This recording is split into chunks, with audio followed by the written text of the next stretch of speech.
Yeah, I'll show you. I don't mind. I don't care. So the story. I can't wait to see what it is. So the story to this is, so I was working for this company, Singaporean based, but with U.S.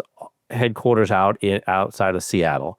And I was working for this guy. We were trying to do some really good things with U.S. shipping, and it was very interesting. And for a long time, I enjoyed it, but he kept sort of telling me that I was going to get a stake in the business, and I was killing myself. I was working 7 days a week, like crazy hours, morning, noon, night, all the time. You get all these like company Christmas cards and things. All of a sudden I get to one. So I open it and this $100 bill falls out. And I look at the card and it's signed by this guy and his wife.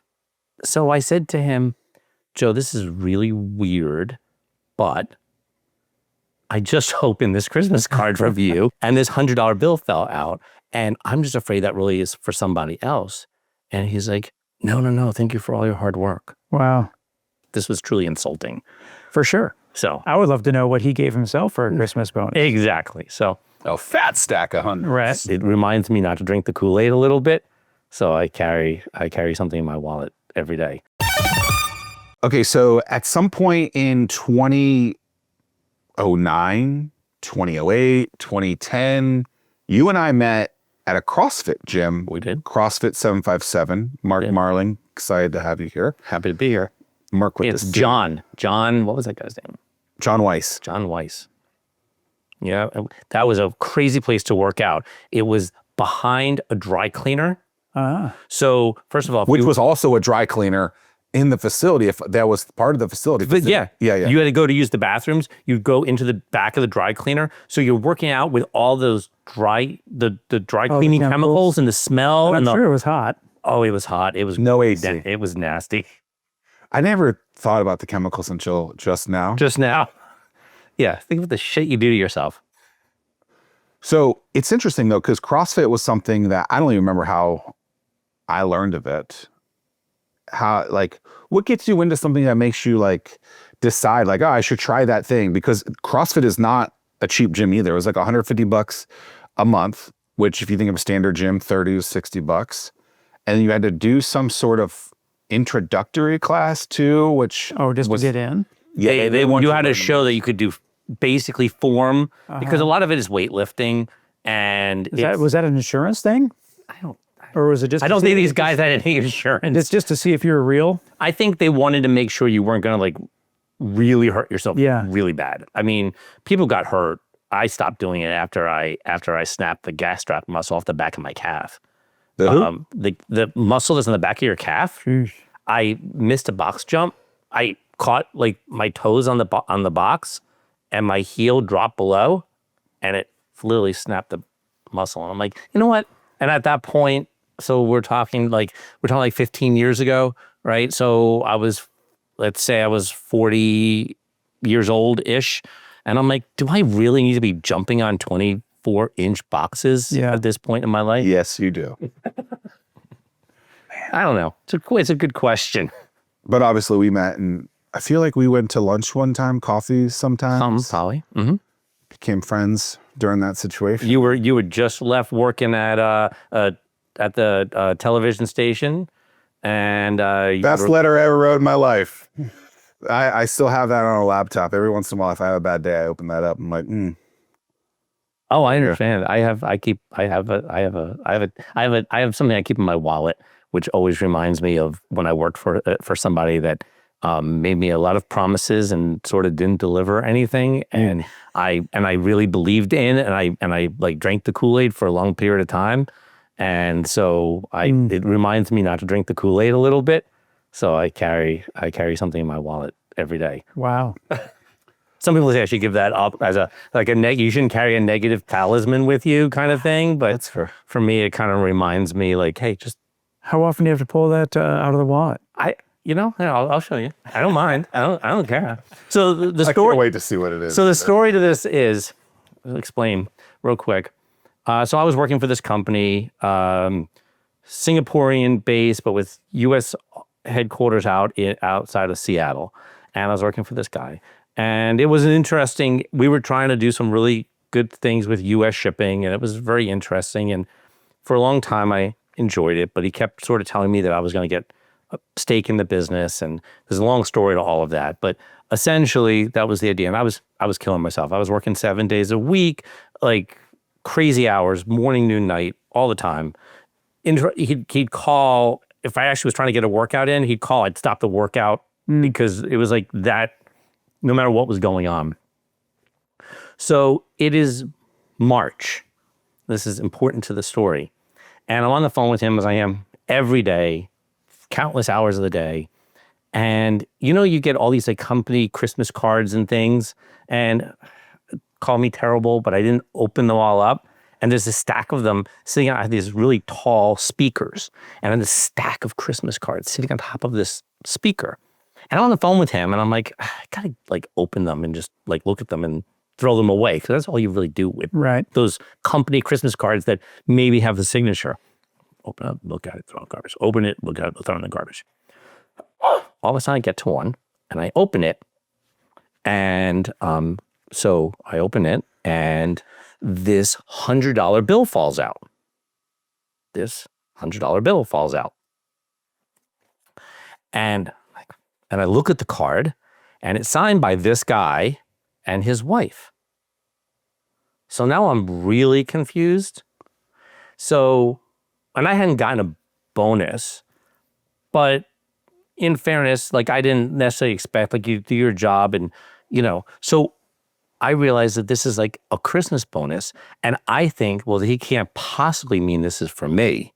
This has got to be for some admin or something. So I actually feel bad because I'm thinking that someone didn't get their $100 bill kind of thing. And so I said to him, Joe, this is really weird, but I just opened this Christmas card from you, and it's March, and this $100 bill fell out, and I'm just afraid that really is for somebody else. And he's like, no, thank you for all your hard work. Wow. At least the Jelly of the Month Club lasts a whole year. So I keep this $100 bill. So, and it doesn't get spent. To me, this is not money. This is a reminder. And so there you go. There's my story, Zach. I did not know what you're going to pull out, and that is not what I expected. Wow. So that is my reminder when I don't mind working. I like working hard. I actually think is what you do, and I put effort in, and I work very hard for everyone who I ever worked for. But and I don't do it for financial reward necessarily. But if that day, I'm not going to say it's not part of the equation, but I'm not doing it for like $100 bill after working whatever amount of hours I worked. Geez, you break that down, just 2,000 hours, probably more. More than yeah. You come down to what the rate of value of that $100 bill. Right. And if you understood the whole stories to the money that he was pulling out of the company and whatever else, then you would really understand why it was like on the border. It wasn't like, oh, Mark, you're being, you should accept this as maybe that's all he could afford or something. No, this was truly insulting. For sure. So I would love to know what he gave himself for a Christmas bonus. Exactly. So a fat stack of hundreds. Right. So there you go. That's that aside. Okay, so you've had a lot of careers too in all of this. So I feel like maybe you're a corporate lawyer when I first met you. Yep. So I started out as a litigator. I was a litigator. Lived left the New York, New Jersey area. Lived in Savannah, Georgia. Practiced maritime law as a litigator, and then I got an opportunity to go in-house here in Hampton Roads. So I picked up and moved here in 2005. And been here ever since. But then I left that. I worked for that company twice, but I left that company, started working globally, and realized that I could pick up my family and move them, but I was still going to travel. I was traveling more than like upwards of half the year. So like we could go and live in Singapore. Great. But then I'm going to leave you and the kids in Singapore, and I'm still going to be traveling the world. So does that make sense? So we decided that we would stay here, and I commuted around my family. Why is there so much travel? Especially in like the litigation. Well, I left litigation. Oh, okay. And so I wound up going, first, like Zach said, I wound up going in-house. So I was in a corporate setting. And then when I left that, I wound up sort of leaving basically leaving the practice of law. So I'm retired from the practice of law. All my bar licenses are in, quote, retired status, so I am not an active attorney.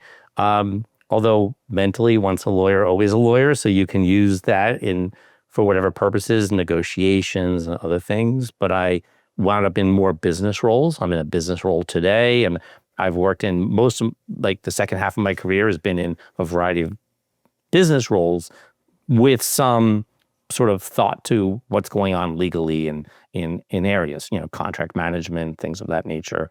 And the result has been that in face-to-face meetings always trump.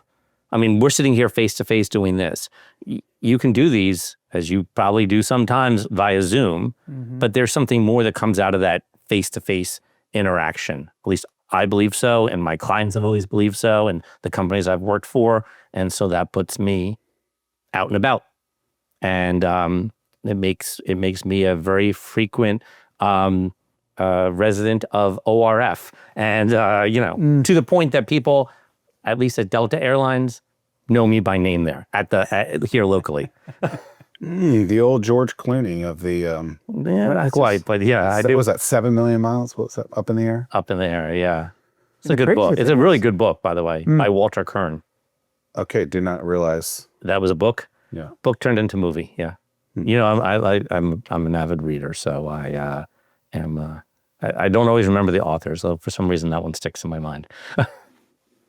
It's crazy to me how logistics is probably one of the oldest industries, but yet also one of the least changed in terms of someone I work with right now calls it the second oldest profession.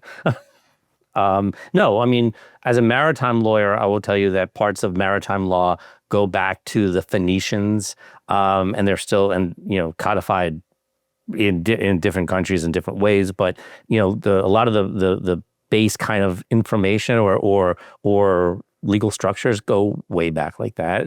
And no matter what else is going on in this world, no matter what we can say, wherever you sit politically, no matter what we think of what we might be able to do at home, you still have to transport goods, whether they be domestically or internationally.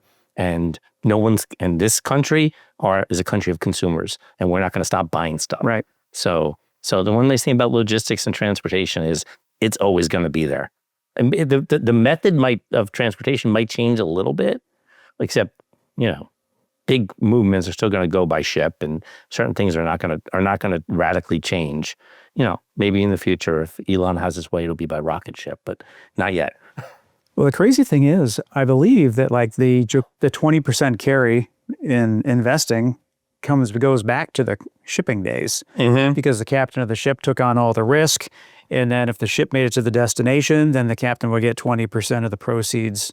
So since you went there, so that when I was talking to the Phoenicians before, so there is this concept of that we're all in this maritime adventure together. So you own the ship, I have the cargo, but for the ship, the cargo couldn't get somewhere. But for the cargo, there'd be no reason to have the ship. So we're on this adventure together. So if the ship were to have a catastrophe at sea, everyone it's called general average, and everyone participates in the getting the ship fixed, back underway, and by a percentage based on their value in the contribution of the whole. So you can imagine you're a customer, you're the guy with the cargo, and you're like, well, I trust you to have the ship. Well, no, the ship owner can actually come at the cargo and say, you have to participate in fixing my ship. And that goes all the way back. So this concept of general average has existed for hundreds of years. Interesting. Yeah, it's always fascinating how the origins of things and how things stick for hundreds of years. You nailed it. Exactly. What got you into the maritime logistics world? So I grew up in a shipping family. So my dad was a shipbroker. He passed when I was a kid. My mom was a stay-at-home mom who was going to college while her kids were at school, either Saturdays or like she did Saturday school for a while. She was going for a few hours here and there, and she had all intents and purposes of becoming a history professor is what she wanted to do with her life. But here she is, and her husband dies and doesn't leave her with very much. And she used to keep his books, but that was about it. And so she decided to take over his business. My mom is my hero in a lot of respects. I've written about it. I've published things about it. So my mom took over his business and built it into something bigger and better, and started a second company. And so by the time I'm a teenager, I'm working in the family business in the summers. I'm running around lower Manhattan, getting bills of lading stamped by freight cashiers, which probably means absolutely nothing to you guys. But just imagine the old paperwork days in the 80s still. And I show up with like the stack of documents, and they have to mark 3 of them as originals and the rest of them as non-negotiable copies. And there's some guy sitting behind a desk with a rack of stamps, of like these like the little stamps with the stamp pad. He's probably either got a cigarette or cigar hanging out of the corner of his mouth. And my mom always wanted like 20 non-negotiables. Because she needed them for various reasons. So I would basically tell the guy I need him to stamp 23 pieces of paper, and they look at me and they're like, "I'll give you 5." And I'm like, "You don't understand. I can't go back with 5. I need all 20 plus the 3 originals." And I would spend my summers doing things like that. By the time I'm 16, she's taught me how to read letters of credit, and I'm preparing documentation in accordance with letters of credit. So I grew up in it. That's my point is I grew up in it. And so I went to college. I was a poli-sci major, didn't really know what I was going to do, joined the family business when I graduated, started working on a master's in ocean transportation, took a maritime law course, and decided that's what I want to do. So off to 3 years of law school. And then I was some kids go to law school, they don't really know, some don't even know why they're going to law school, except they're not ready to go into the real world. Some go into law school knowing they want to be a lawyer, but not what kind. But I went in with a very specific game plan. And then as I graduated, the market was tight and I had a job offer, and my friends were like, "You got to take that job offer." And I'm like, "It's not maritime. I don't want to." They thought I was crazy, but I'm going to get a job in maritime. And so I was able to basically get a job, not doing what I love, but it was in maritime in the New York area. And then that parlayed into a job in Savannah, Georgia, doing what I did love. And then that parlayed into becoming general counsel of CMA CGM, which today is the 3rd largest ocean carrier in the world. They weren't back then for the U.S., based here in Norfolk. And that's sort of the how it progressed. They're over by the airport now, I believe. Yeah, they are. That's exactly right. How old are you when you trying to go get those stamps? Oh, I started. I'm a hustler my whole life, Zach. Well, you're right. I started like working 15, 16, 17? Yeah. So at 12, I want to say 12 or 13, my mom's friend had a luncheonette counter. I would work there on Saturday morning. She'd pay me, I'd work for 4 hours. She'd give me a $20 bill. And I poured coffee at this luncheonette counter on Saturday mornings. That's how I actually that was the way back then. Yeah. And so that's how it started for me. And $5 an hour wasn't bad, by the way. Oh, for sure. It's about what I got my first. Yeah. And this is in probably 84, let's say. And then from there, I forgot my thread. Oh, so then started working. So during the school year and other times, I worked in delis and gourmet food stores. And I actually thought I was going to go and be I actually thought I was going to go and work in restaurants or be a chef. And I wanted to go to the Culinary Institute. And my mother said, "You need to get a 4-year degree. And if you get your 4-year degree, and then you still want to go to cooking school, we'll figure it out." So that was the deal. And then so I went to school for hotel restaurant management. I thought that was close, right? Get a 4-year degree in hotel restaurant management. That lasted 1 semester. And I'm like, I don't want to do this. So then I became a poli-sci major. So there you go. But I was teenager working, slicing deli meat, and also running around to freight cashiers in Lower Manhattan. But the freight cashier thing is interesting because to me, it's being taught grit. Like I can't go home. I can't hear no. Where you cut your teeth. Right.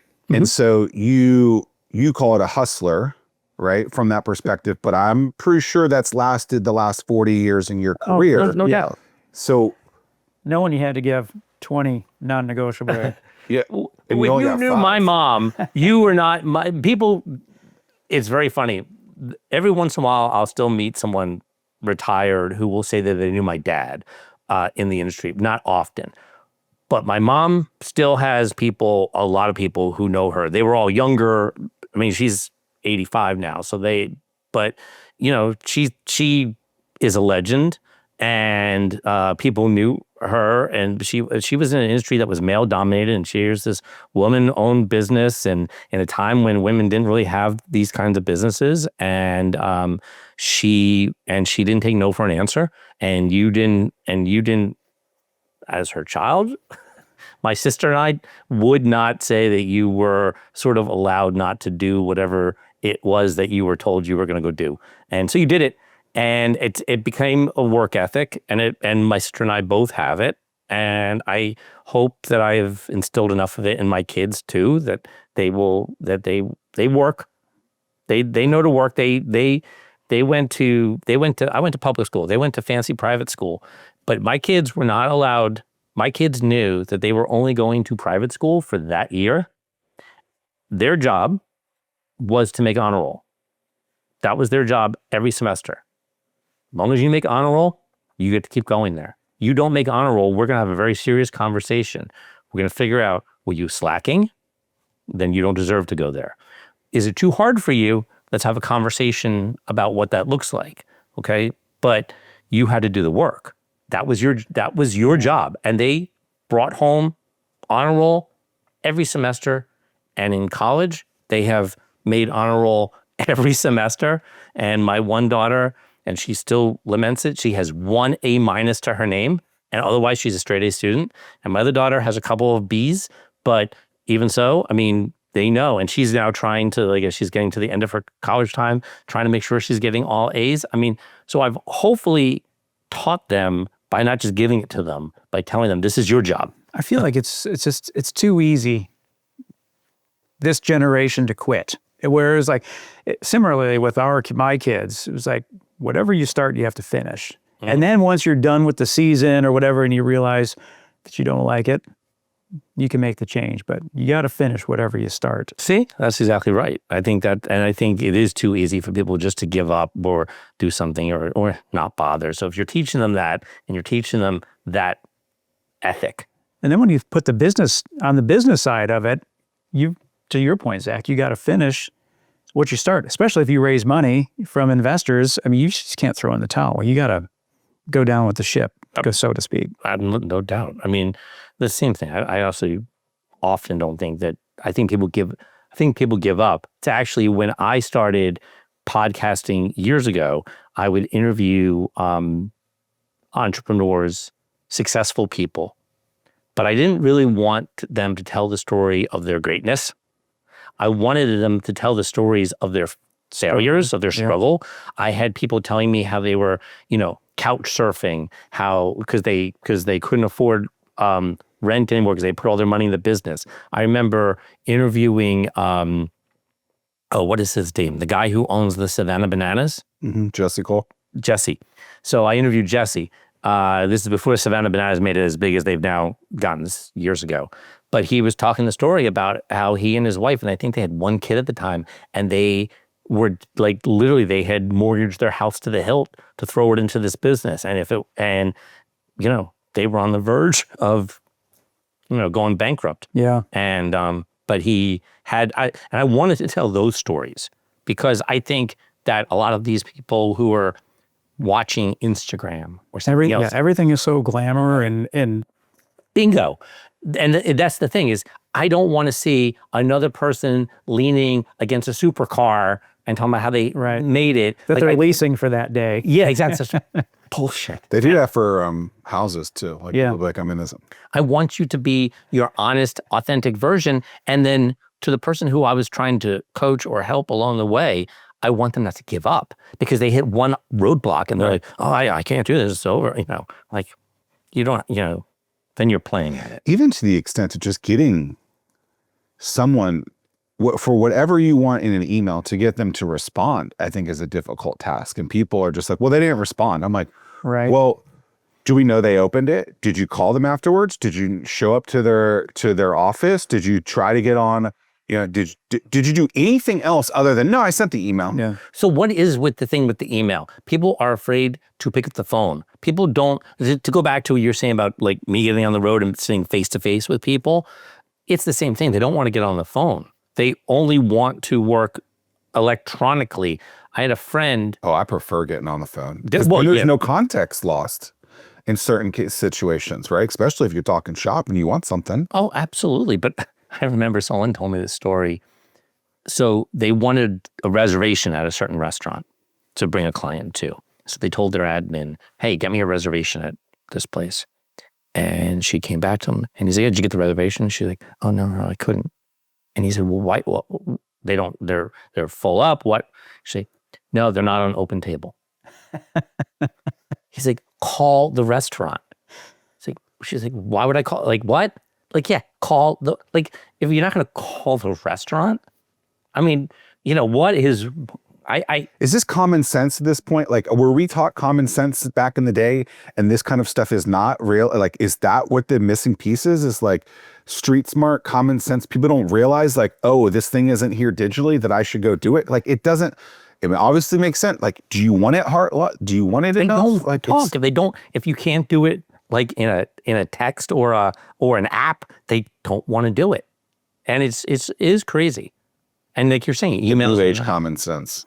New age common sense. There you go. That's what's got to change. I mean, I think I don't understand what the aversion is. I mean, I have worried that these devices make us less social, that these devices, we can live our life swiping. We can live our life just watching. And now AI makes it worse because now you actually have the computer talking back to you. You can actually converse with Claude, right? That's scarier. Now you really don't need to have human interaction. But that's where the problem is that people, I think, get too absorbed into that little box and they're not willing to get out there and have the real conversations or even making a reservation or calling someone to follow up on an email. I'll be at a family gathering and I'll just like see everyone on their phones. And I'm like, we don't see each other very often. Like, what the hell is this? And they're, well, gosh, I'm like, yeah, but look, okay, so look, you and I, like you said, we bet something like 8 years ago, let's say, right? Something like that. You and I? Yeah. 16 probably. Okay. Whatever. It has to be because... Yeah, right, 26. Yeah, you're right. So because I had to work on TV. Yeah, okay. So we met all those years ago. And then you and I met for coffee a month ago, and we picked up the conversation like it never stopped. Right. Yeah. But that's the difference, as opposed to not doing that and never really getting to But know we're still someone. seeing each other's digital footprints, I think. That's okay. Right. Yeah. So that's where we know, like, oh, you've been doing this. This is what you did before. I mean, our offices used to be blocks from each other too. So that was helpful. Yeah, but we still have the opportunity to pick up a conversation in real life. Sure. That is different than following. It's great to follow your Instagram and see, but it's different than when you actually see somebody and you get to spend time and see where the conversation takes you also, which doesn't happen if you're just observing. Right. And I think maybe that's what we're doing. We're observing. We're becoming too much observers in lives that I don't even consider to necessarily be real, because what people are putting on their Instagrams or what have you is the version that they want you to see, as opposed to the... Yeah, I mean, it goes back to what we were talking about before. This is, like networking and leveraging your network, that's a muscle. The more you use it, the stronger it gets. And if you don't use it, Yeah. you don't have it. And you're running the money. Yeah, and I think it's human nature. People want to help people, and it's hard for people to ask. Yeah. For help. And I think I don't know if it's a sign of weakness that they are so afraid of that sign of weakness.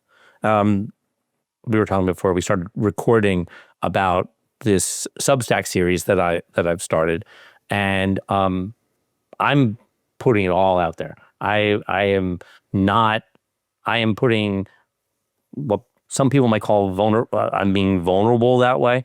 I don't really look at it that way. I just feel like I'm being an honest reflection of myself in a social media platform that most people would never do. And I've had people question me, like, why would you do that? Like, how could you talk about these failure seems like a harsh word, but these downturns or these things aren't great. But I also think that if I don't do that, then I'm no better than Right. I'm not trying to be better. I'm just trying to live the life that I suggest that other people should live or act. And if I don't do it myself, then I'm a hypocrite. So I don't want to be. I certainly don't want to be that. Where can we find you on Substack? So under Marc Marling, I've started a series called Best Health in a Lifetime. And so I'm 55. And on April 1st, I decided that I was going to get very ridiculously anal about health data.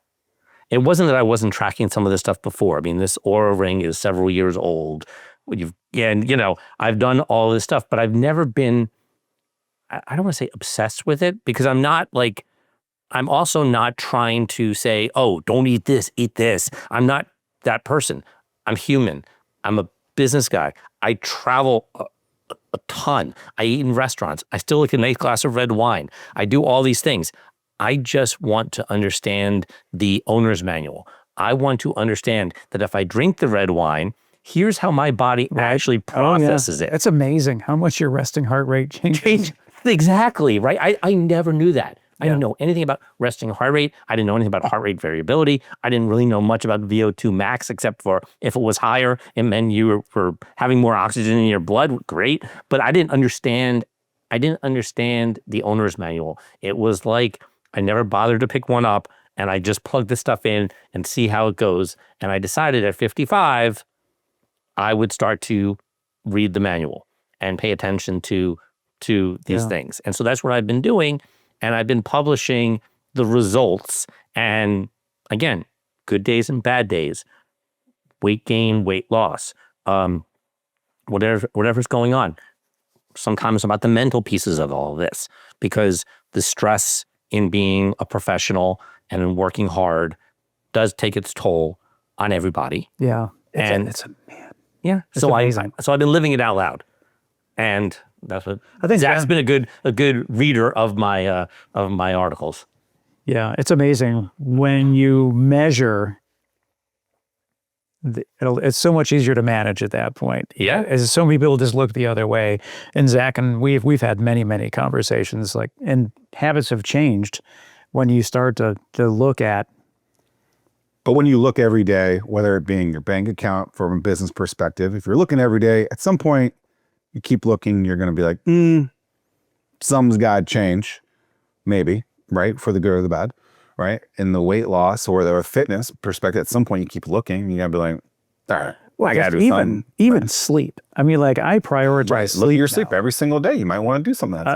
I sleep terribly. I was up last night, which he was nervous. But I really try to prioritize sleep, and recently started magnesium supplements, just to help with that. And so the nighttime stack is 5-HTP and magnesium glycinate every night. Wait, 5-HTP, is that an actual? Yeah. Okay. 5-HTP is what it's called. I don't ask me what scientifically it means. You can ask like David Sinclair or something.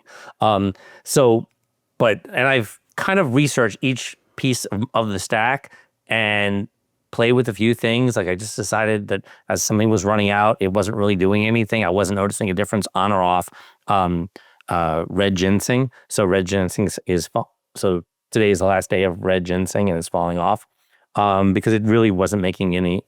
Now, if I go the next 30 days and I notice an impact, I could talk about bringing it back. But I've been tweaking the formula for me a little bit. But the sleep, the craziness for me is I can sleep for 8 hours, which I don't really do often, but I could, but I still get very little REM sleep and very little deep sleep, at least according to Oura. And I wake up tired every day. And that gets really frustrating. So I don't know if you're saying prioritizing sleep. Sleep is massively important. This idea of, I used to be one of those people that, oh, I'll sleep when I'm dead kind of person. Right. And I realize that's stupid. And I'm not going to be that person. Yeah. It makes me stronger. It makes me better. Oh, I agree. One thing that I can't live without at this point is 8 Sleep, our mattress cover. Okay. That constantly changes. It goes into autopilot, changes, heats and cools. I've heard about that. And my gosh, and you'll get a report every morning about so another metric. Yeah. About all your heart rate variability, REM sleep, deep sleep. But it's just like every night I get a push notification on my phone saying that my bed is prepared for me, and I may have to. This may be the next expenditure. I do. It's kind of dorky, but I do these sleep stories from Calm. Oh yeah. Yeah. And it's amazing the way that they slow down. Towards the end, and you just drift. And you drift off to sleep. They're great. I put my little sleep story and what I got. Look at Zach looking at me. I'm nuts. I've seen it, and I'm like, I've never try it. It is crazy. Do you headphones? No. So what I got was what's called a pillow speaker. So it's this like very thin speaker. It's wireless, goes under my pillow, and it uses bone induction. And so when you lay on the pillow, you hear it. Yeah. And it doesn't, so it goes under the pillow, but it doesn't make it's thin enough. It doesn't change anything. Huh. And so that's what I do. But you could just put your phone on, but I don't want my phone I'm not judging in any kind of way. And even though if my face says it, because, and if something works and it works for someone, I appreciate that. And so everyone to each their own type of thing. I'm a big believer in that. So I might not use it, but if it works for you, absolutely, And so I've heard of like the over, because when we were talking about Jay Proc earlier, he used these speakers that were like over, and I guess like that's a new thing. Yeah. Like it literally is on the outer layer. I turn my head during the night, so that would probably wake me up hitting the. And I think they're crazy, but he's like, oh, I love them, and I'm like, all right, cool. Yeah. So anyway, I don't want anything on my head when I'm sleeping, but red light therapy is the big new thing that everyone's talking about. I know. In the fitness world. Things, but I'm not sure. I don't know, maybe it works. I haven't tried it. Yeah, so like a lot of people hate that Brian Johnson. Brian Johnson. A lot of people are like, Brian Johnson's crazy. And I'm like, okay, but like the data that he pushes out, let him do it. Yeah. He's in the 99th percentile of a 20-something-year-old. Yeah, I mean, at 55 or whatever. I'm telling you. So I read. They call him a psychopath or something like that. Or a cult. Oh my! What? Really? I read this Life Plan. I think it's called by David Sinclair, and a lot of people are like criticizing him now because I guess he has a line of supplements, whatever. This guy's a freaking Harvard. And your doctor doesn't have a line of supplements. That's what I'm saying. It's like, and all of a sudden they're all. But he's got this whole kind of theory that aging is a disease, and that he's not trying to say, but he's not trying to create longevity, because longevity, but living in your 90s and being decrepit is not a life, right? He's trying to reverse aging, the things that make us feel like we're getting old, right? And so it's fascinating. So he wrote this book like a decade ago or whatever, but I pick up books when I'm ready for them, not necessarily when they first come out.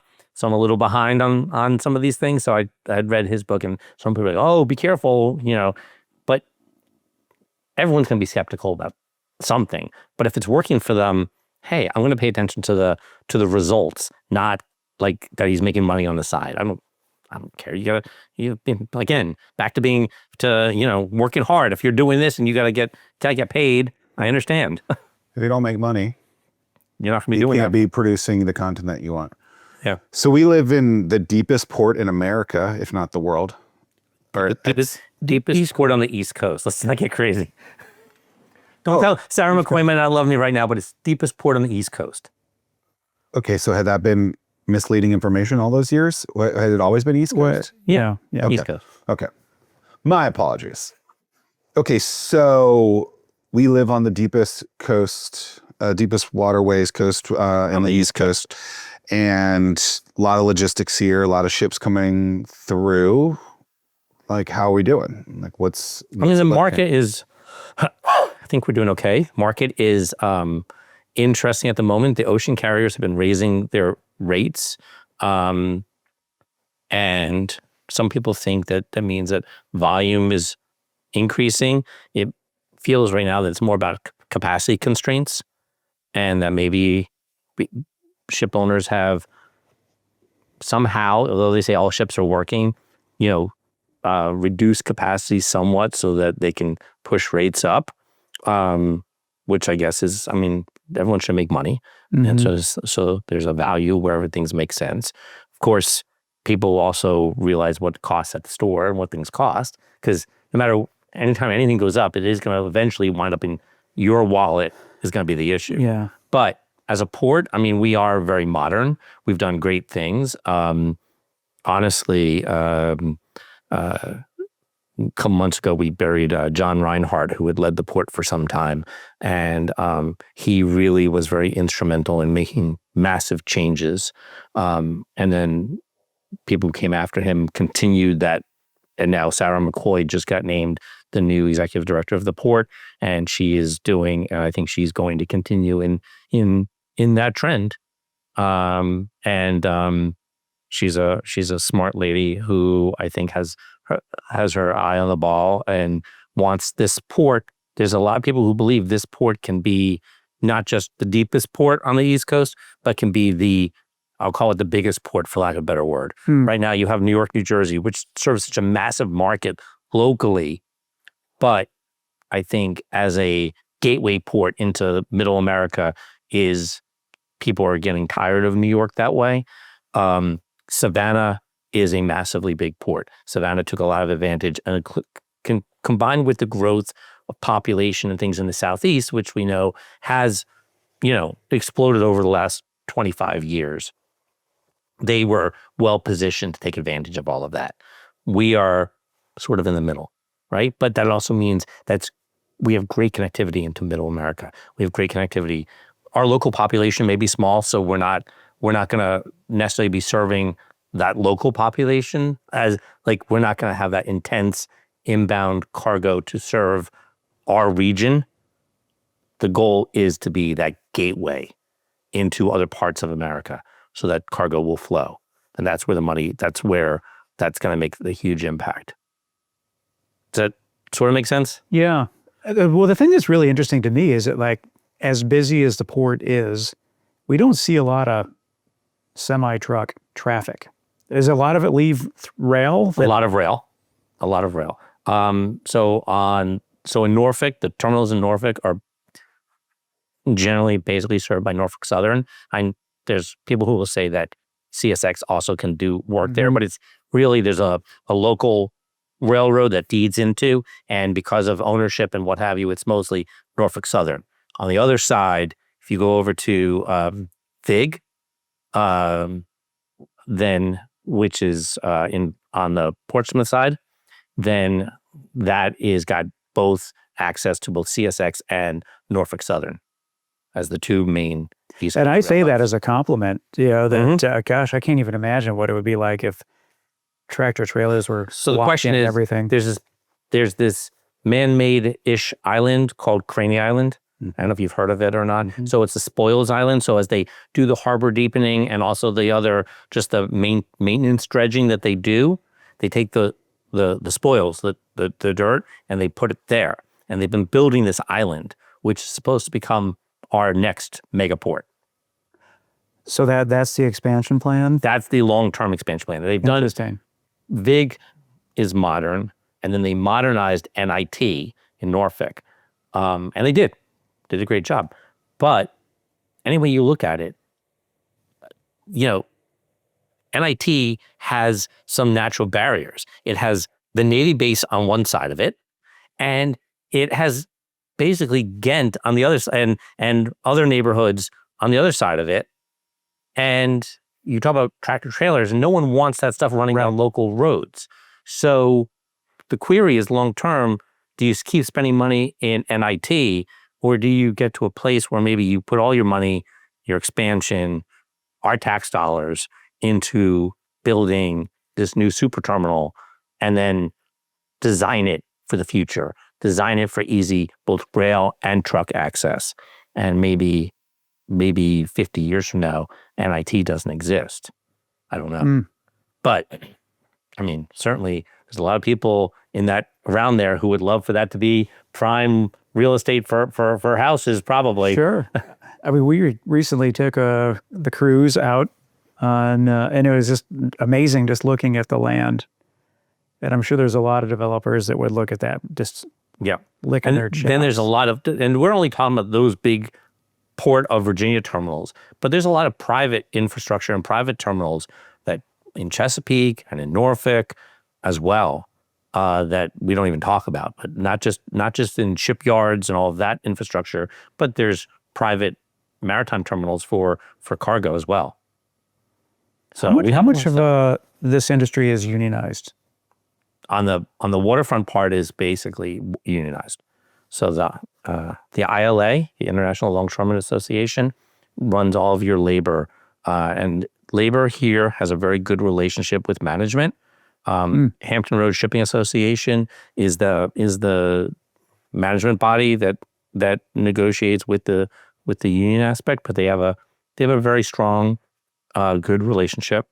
And the guy who runs it, Jeremy, does a very good job, and I think there was a massive new contract for last year, 2 years ago now. Time flies. And then, taking that contract and then creating all the local contracts that come out of that and building all those pieces. Jeremy Bridges has been very involved in that. His dad, Jerry Bridges, ran the port before John Reinhardt. I wonder, do you know if automation was a big sticky piece? It is. So the guy who is the head of the ILA up in New York. So I was at a dinner several years ago that he was one of the awardees, and he gave up to give the speakers before him who got awards gave 7-minute speeches, something like that. He got up 25, 30 minutes later, he was still going. And it was all about automation. And the evil of automation, which is very hard to swallow. His big story was about toll takers. So I grew up in Jersey, and we used to have all of these, like on the Garden State Parkway or on the New Jersey Turnpike. You got your little ticket. Yep. You got to the end, you had to pay somebody, right? And on the Garden State Parkway, you either pay someone or there was these little baskets you could throw the token into. Okay, that's how it worked forever and ever. And he talked about all of a sudden they came out with Easy Pass, and he's like, first it was just 1 or 2 lanes, and everyone was still in their lines, and they'd watch a few cars go by. And it was fine. It wasn't that big of a deal, but we all saw it. And he goes, and then everyone wanted that. He goes, and now all those good union toll taking jobs are gone. But wasn't the toll takers one of the highest suicide rate jobs or the biggest depression? Because they're just sat in isolation the whole day and didn't talk to anyone. Crazy. And he is lamenting the death of the toll taker, and he's saying, I'm not going to let this happen to the ILA. Automation technology is bad. And I'm sitting in the audience watching this, and I'm thinking, teach them a new skill. Right. Teach them something else to go do. Right? This is not sitting in long lines to go and pay somebody for your ticket on the New Jersey Turnpike. Does not make sense. It does make sense to use Easy Pass. Figure out a different job, right? A different piece. This is where, and it's shocking to me that we think that automation taking away these jobs, instead of saying, what we have to do is we have to create new ideas, new ways of thinking, new things for people to go do. You get me going, sorry. So I think about the Jetsons. Did you ever watch the Jetsons? Oh yeah. Do you even know what the Jetsons are? Okay. So here's the deal.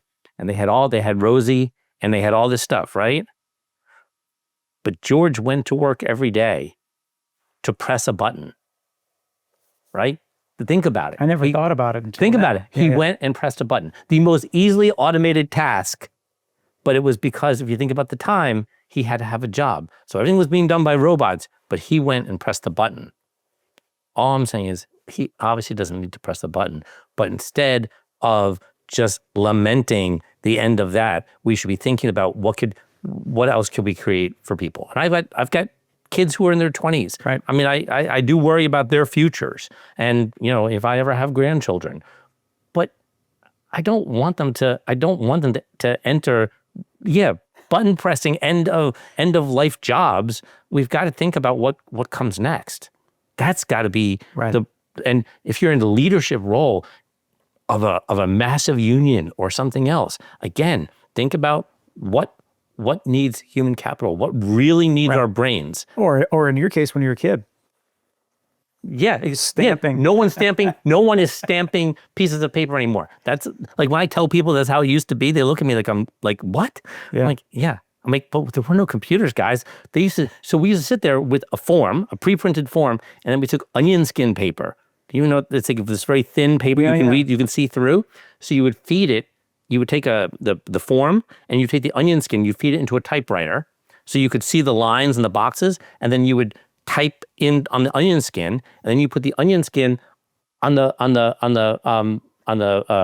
copier, on the Xerox machine, and then you would print it directly onto the forms.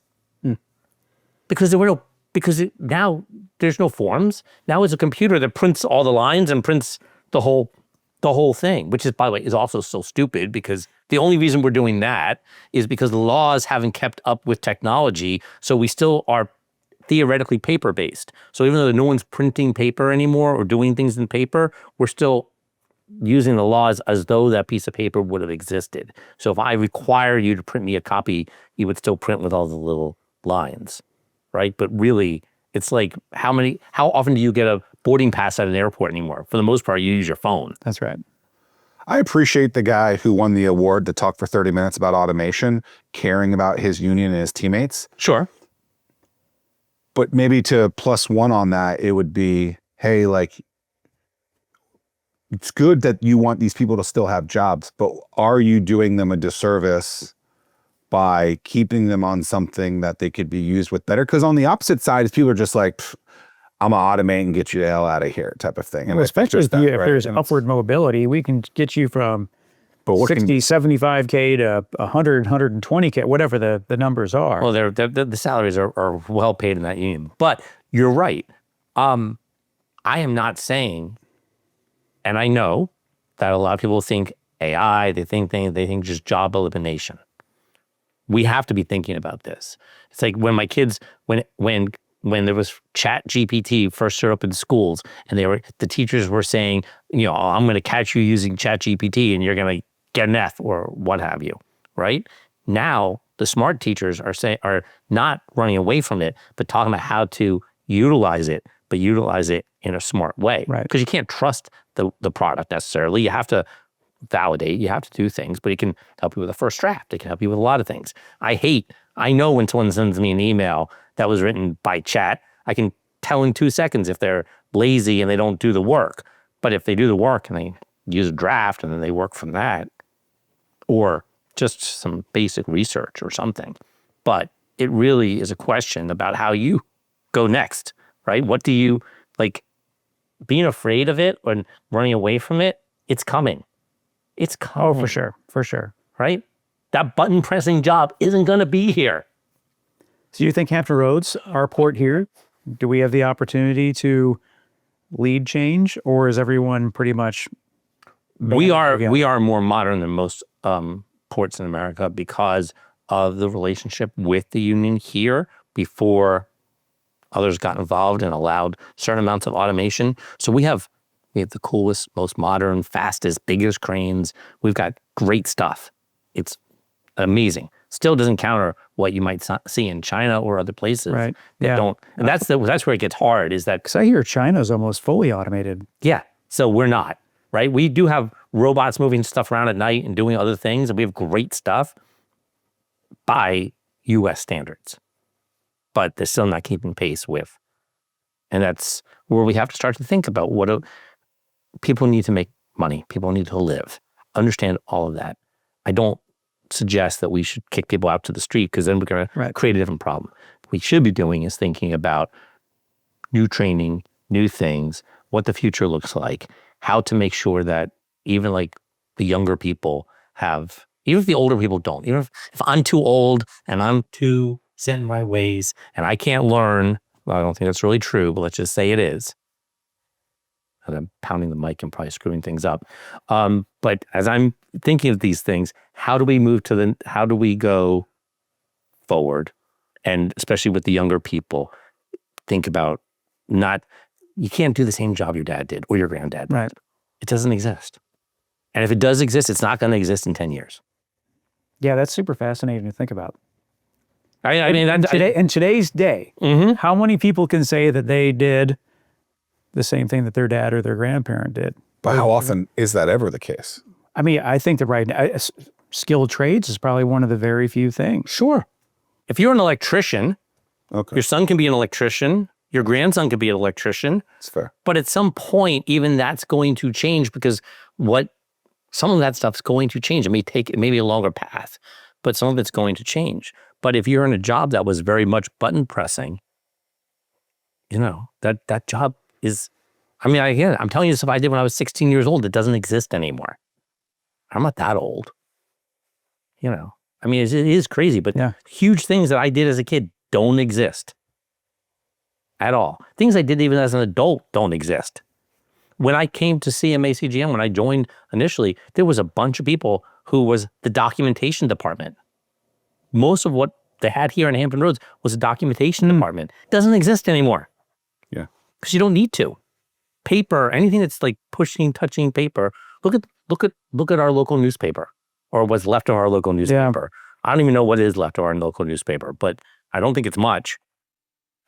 Well, and I think, Well, and I think that, how much is the industry going to change now that all the ships have Starlink and they're now connected all the time? Yeah. I mean, you could run a ship with a lot less people. Now, again, there's safety concerns and other things, but again, when we were kids, big airplanes had 3 people in the cockpit, right? Because they had a navigator. They don't have navigators anymore. They have 2 people in cockpits. Right. And really, only reason, you really don't even need that. Right. I don't want it to be down to 1. You need to, you need to have some redundancy there, you think. But generally speaking, things have changed, right? Yeah. And how's that? I mean, I don't know if that's being a futurist or I'm just trying to try to really think about how we live our lives so digitally and so electronically. And, even as we're talking about like Oura Rings and Apple Watches, I mean, we do so much more without going to a doctor. We know more, not that we were definitely going to the doctor before, but. I'm still waiting for the time that the doctor can see all of my data before I even go in. Just to tell me. Because like right now, I have years and years and years of health data. I'm sure there's doctors that are interested in that now. Yeah, because they have to be. Because same thing, I think there'll always be a role for nurse practitioners, someone who needs to see the patient, maybe to calm our human instincts. Sure.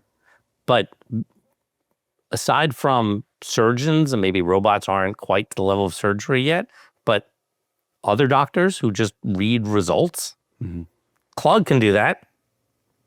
I mean, even the people that read the imaging. Oh yeah, radiologists. Radiologist. How is that a job anymore? It's not a job anymore. I mean, like they I guess that they have a job, but they're able to they're able to look at the reports and do things 10 times faster than. Whenever I get blood work, I'm like, explain this to me, and then I put it into my Whoop, and it gives me an answer too. I'd have the robot tell me, and then I go to the doctor. I'm like, so. And let me ask you, do they ever disagree? The reason I got my Whoop is because of the infrequent doctor visits. And I'm like, okay, well, if I'm going once or twice a year, what the hell is actually happening between then? To your point about HRV or the resting heart rate and like understanding those numbers, don't go on vacation. Like, Put that thing in vacation mode. yeah, because like immediately I had a 1% recovery score on a vacation recently. A 1%. I was like, yeah, buddy. But no, I mean, that's why I got it. Because I was like, it would be better for me to know what actually is happening. And then to my point about the bank accounts and like, if you look at stuff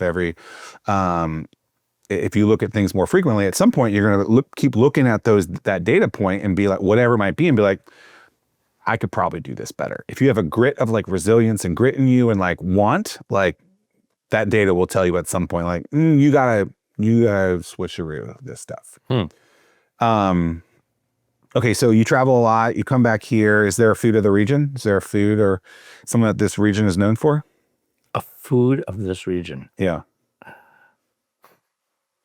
I don't know. I don't think I mean, I'm probably gonna get Philly enemies. cheesesteaks, buffalo wings. Yeah, I know. But so what is ours? We don't. I mean, That's what we're trying to get to the bottom. I don't know. I mean, because like we could claim crab cakes, but Maryland's gonna kick our asses if we do, right? I mean, I'm not saying we don't make a good crab cake. I'm not saying we don't do things well, but do we have our own? Is there you're the only thing we have, and it's such a sad thing to say. You know, the one thing that we have in this region. I know what you're gonna say. You do? Yeah. And it is White sauce. I knew it. I knew It's it. the only second thing we have. And that's just, and in fact, if your audience is anything outside of Hampton Roads, they're like, what the hell is that? Right? Because That's why you gotta come here. yeah, You gotta get the white sauce at that's the a Mexican restaurant. sad thing to Nah, be man, your shit's thing. good.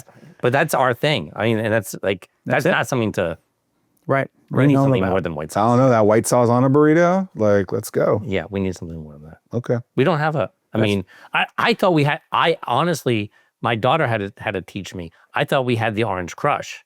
Then I found it's Baltimore. I thought it was us. I had no idea. There is debates in that, even between co-hosts of the show. Well, I feel like we got to fight for it. For the Crush? Yeah. Okay. But they Same, say, same thing though with the crab cake. It's just like, we got to come up with something. I agree with you 100%. We need something more than just the white sauce. now we do have some good food. And that's why I'm always trying to tell people, like, oh, you don't have good food here. There's a neighbor of mine who's from New York, and he's like, I can't find good. I'm like, you need to expand your horizons, go a little further. Don't just go to the places that some people tell you. But we do have good food. Yeah. You just gotta, I mean, it's just not every single place isn't good, or, certain places do certain things right. But we have some, I mean, you can eat well here. There's no doubt about it, in my opinion. I'm not saying healthy, but you can eat well. That's why we got wearables. Yeah, exactly. And then you can see then you can see when you're consuming that. Now, I haven't been. I have some places I want to go to. It's funny. I had never been to Barrel 17, since it's right across the street. And I went there recently. It was great. I went there before I went to a show at the Dome, and that was pretty good. And around this area where we are right now, there's a bunch of decent, there's some good places I like. There's also some places I haven't been to that I've been wanting to go to. People keep raving about Franken Patties. Have you been there? No. You haven't either. Okay. So I hear that Franken Patties makes a really good burger. Yeah. That's why I get stuck in a rut, because I'm like, do I go with the guaranteed good? Or do you try something new? Or do you try something new and it could be not the guaranteed good? So what's your go-to? Down here, I don't know. I don't know. That's why whenever friends invite us to come down here into Virginia Beach, we're always game, because we always want to try different things. But I don't know. I don't know if I have a go-to down in Virginia Beach. Gotcha. Norfolk has it's like everything else with Norfolk. COVID has just killed Norfolk. I say COVID. I don't really know if it was COVID or not. Some people say the mall died because of COVID. I think the mall was dying before COVID. Yeah. Accelerated it like everything else. Yeah. But downtown Malls are dead, period. People that are like, it appears from the data that I can see that mall was built a little late, and then it started going. But yeah, it is what it is. But it's sad, because actually, and I told you what I thought they should have turned it sad. into. It is innovate or die. Okay, so it's not sad. Like the most most markets can handle 1 or 2 malls. We had 3 or 4. Yeah. Yeah, and it ran its course. It is what it is. Fair enough. It never even grew into the whole thing. It was supposed to have a third thing. Right. They never built a third anchor store. So But see, so did I ever tell you, because I know you told me that you sometimes go to like the casino over in Portsmouth. Did I tell you what I thought they should do with the mall? turn into a casino. I mean, it's so perfectly set up. Take where the third anchor store was going to be, where they had done the ice skating and stuff for a couple. There are other malls that do that. Take that one, build a high-rise hotel where the third anchor store would be. Take one of the other 2 anchor stores, be it the Nordstrom or the Dillard's, and make that the casino. Take the other one, the last one, make that into a theater of some sort, because you need to have the live show. Yeah. You already have a multiplex movie theater built in, and then you have all the parking, and then the mall would come back to life, because every casino every real big casino has all of that other stuff, and you would do all this. And I told this to the city manager at the time when they were announcing they're going to do this casino, which is a tent right now over by the baseball stadium. Like, oh no, we can't do that. We need to create new buildings, because it's all about tax dollars and tax revenue. And I'm like, but this would become a destination casino. This wouldn't be Zach's silly little casino over in Portsmouth. This would be a massive, people would actually come here to, this would be like, Well, especially when you get off the cruise ship. and have the big, massive casino resort type complex. But no one listens to me. I try. It's not like I don't talk about it. That's the first time I've heard that idea. Not a bad one, right? No, I agree. Yeah. By the way, as a frequent user of the airport, build a new airport halfway between here and Richmond, and make that the airport. Yeah, I have to drive further, but if you now, Well, if you can have more nonstop flights. but you would create more nonstops. You'd have 7+ million people served airport. It would be a game changer of an airport if you built it out like in Isle White or something. I Or if a agree 460. with that 100%. Yeah, but again, then I hear people saying, "Oh no, they should turn Oceana into an airport." Like, why would you want an airport at the end of the? First of all, why would you want to get rid of that Navy base? But secondly, even if that bracked for some reason, why would you want to put an airport at the end of the road? You got to put these things where you can get the majority of people reaching it. That's why the little Newport News airport is basically dead. It's a nice little airport. It was great. It was great for you. When we had Southwest, it was amazing. Yeah. Now there's nothing there, right? There's one flight a day, I think. Or not Southwest, before AirTran. AirTran, before then area. Well, I'm going to recap this episode as Common Sense with Marc Marling.